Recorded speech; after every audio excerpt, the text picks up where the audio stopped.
Edappadi K Palaniswami இருந்தார். 2024 தமிழ்நாடு முதலமைச்சராக பதவியேற்றிருக்கும்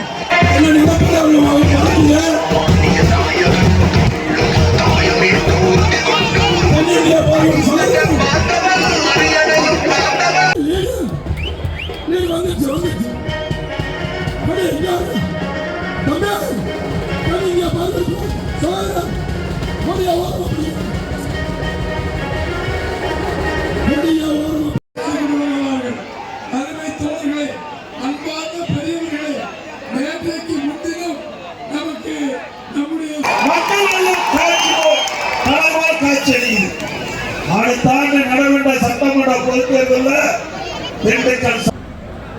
நினைச்சு பாருங்க. திமுக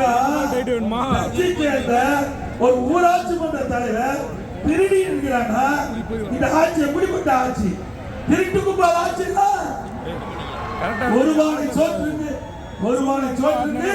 ஒரு சோறு பதம். அது மாதிரி ஒரு ஆட்சியினுடைய நிலைப்பாட்டை ஒரு சான்று மூலம் நாம தெரிஞ்சுக்கலாம். ஒரு ஊராட்சி மன்ற தலைவர்னா அந்த பகுதி மக்களுக்கு இப்படிப்பட்ட ஆட்சி தொடர வேண்டுமா?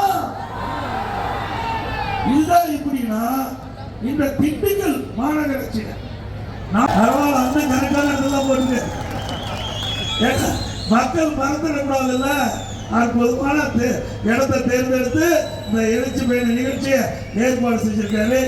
4,66,00,000 இந்த மாநகராட்சி இருக்கிற மக்களுடைய வரி பணத்தை சுருட்டிய மாநகராட்சி இந்த திண்டுக்கல் மாநகராட்சி. கழிவுநீர் வெளியேற்றணும், தெருவுக்கு நல்லா இருக்கணும், சுகாதாரமா இருக்கணும், குப்பையெல்லாம் நல்லா அமரணும். இதுக்காக கஷ்டப்பட்டு வரி கட்டினா அந்த வரி பணத்தை கொள்ளையடிக்கின்ற கும்பல் திமுக கும்பல்.